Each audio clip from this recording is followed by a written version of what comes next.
1. Introduction. My name is Vera. I live in a small town. This town is close to the ocean. 3 years ago, my life changed a lot. My husband, Leo, died suddenly. He had a problem with his heart. Since that day, my world feels very quiet and sad. I only wear clothes that are gray or black. I do not laugh anymore. I spend my time working in my small studio. I make cups and plates from clay there. People say I am young. I am only 32 years old, but I feel much older than that now. Every night I talk to a picture of Leo. I made a promise to him. I promised I would never love another person again. I feel that my heart is not working. It feels dead, just like him. 2. The new man. One rainy Tuesday, a man came into my pottery studio. He was tall and his coat was wet from the rain. His name was Nick. He was the new art teacher at the school in our town. Nick asked if I had clay for sale for his students. When he looked at me, I felt something strange happen inside. His eyes were warm and brown. They looked like sweet coffee. Nick did not look at the plates I made. He looked at my hands. My hands were messy with clay. He said softly, "Your hands make beautiful things." My face suddenly felt hot. I quickly wiped my dirty hands on my apron. Since Leo died, no man had looked at me like that. It made me feel scared, but also a little bit awake. It was like a part of me that was sleeping had started to move. My quiet, gray world felt a sharp change because of his bright presence. 3. Coffee and talk. The day after Nick visited the studio, he returned. This time, he did not ask about clay or supplies. Instead, he held 2 paper cups. "I brought coffee for you, Vera," he said, offering 1 cup with a warm smile. I took the coffee. It was hot and smelled strong. We did not go to the work area. We sat near the large window where the light came in. For nearly 1 hour, we just talked. I told him small things about the town, and he told me about his old city. I found myself laughing at a joke he made about his messy apartment. The sound felt strange in my own ears, like music I had forgotten. It felt like the sun after a very long, cold winter. I forgot about the pottery wheel and the gray clothes I wore. I felt lighter. Just then, Mrs. Gable, my neighbor, walked past the studio window. She stopped walking. She looked straight at us sitting together, drinking coffee and smiling. Her face looked very unhappy and judgmental. I immediately felt a cold knot form in my stomach. I thought about what people in this small town would say about a widow laughing with a new man. I knew the rules. Widows should be sad and alone. For a moment, the old fear returned, making the coffee taste suddenly bitter. 4. A walk outside. Nick asked me to walk with him one evening. He said it was a good time to see the beach. It was late afternoon, and the sun was starting to go down. The sky was very colorful. There were bright colors like pink and orange everywhere.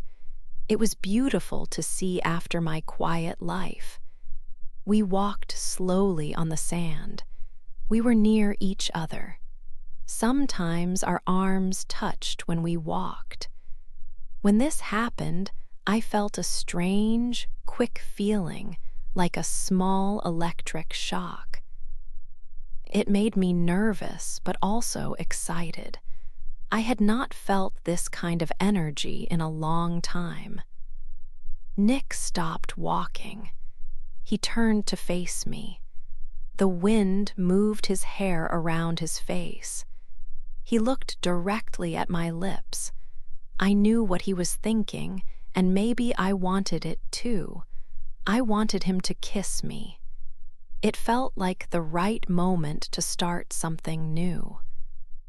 But right then, a strong memory of Leo came to my mind. The guilt was sudden and very heavy. I thought, is this wrong? Am I being unfair to my dead husband?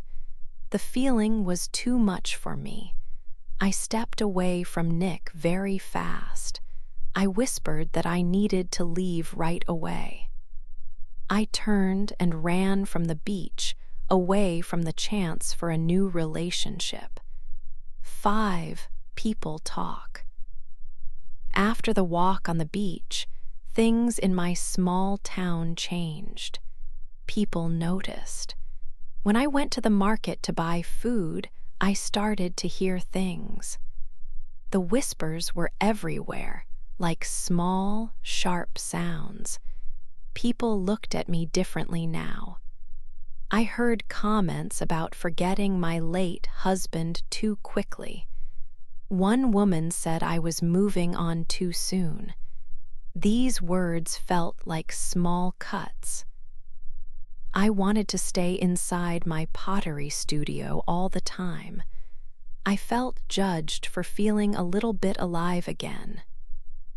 Nick came to my house one evening. He knew about the talk. He looked upset when he saw me hiding inside.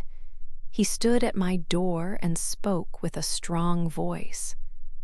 "Vera, you must let them talk," he told me. He did not let me close the door. He held my hands. His hands felt warm and steady against my cold ones. Nick said that I was a living person. He argued that I had every right to find happiness. He reminded me that my life was not just about Leo anymore. He said, "You are alive, Vera. You deserve joy." I looked at him, and for the first time, I felt angry at the town's rules. Why must I stay sad just because I am a widow? Nick's belief in my right to be happy was a new and powerful feeling. His support made the town's judgment seem smaller and less important. 6. The big storm. A very big storm came to the town on Friday. The wind was strong and the rain fell very hard. Suddenly, all the lights went out. The electricity stopped working. Nick was at my house when the storm started. We were trying to keep warm. One of the windows in the living room broke because of the wind. Water and cold air came into the dark room. Nick told me not to worry. He found some old towels and wood. In the darkness, with only one small candle for light, we worked together to cover the broken window. The air felt heavy and exciting because of the storm outside. Nick stopped working and looked at me. His eyes looked very serious in the candlelight. He slowly reached out and touched my cheek. He whispered my name. Then he kissed me. It was a long kiss. It was not a quick touch like on the beach.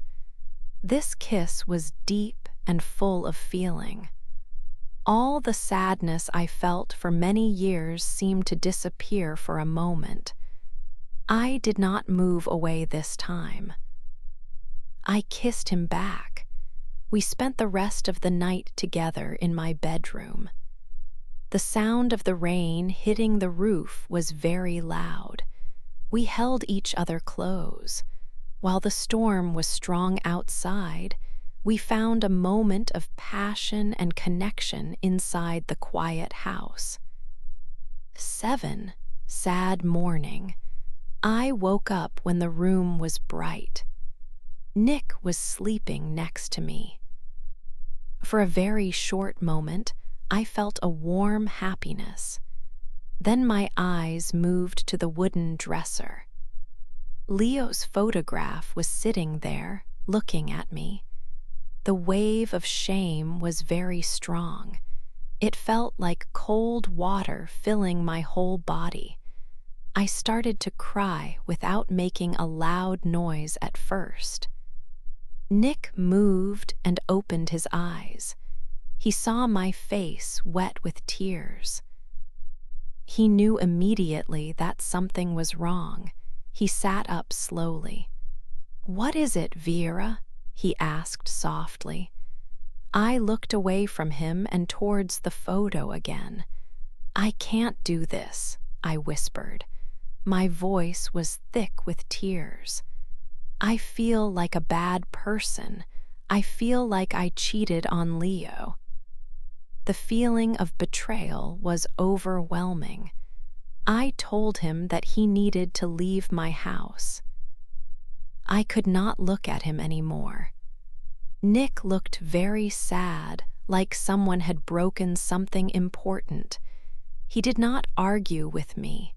He stood up quietly and started to put on his clothes from the night before. Before he walked to the door, he stopped. He turned back to me. He looked directly into my eyes. "Vera," he said slowly, "your heart is not small.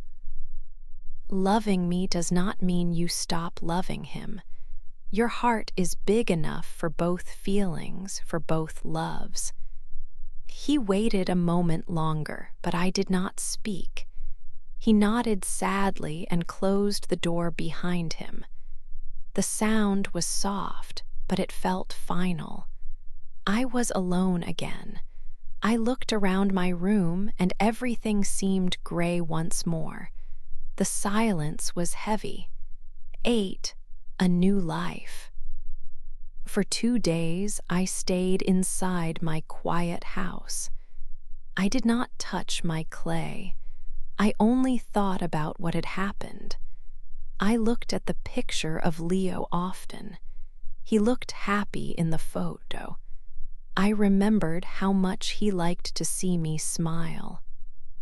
I understood that he would not want me to be sad all the time. He would want me to live a full life. The heavy gray feeling inside me started to feel lighter.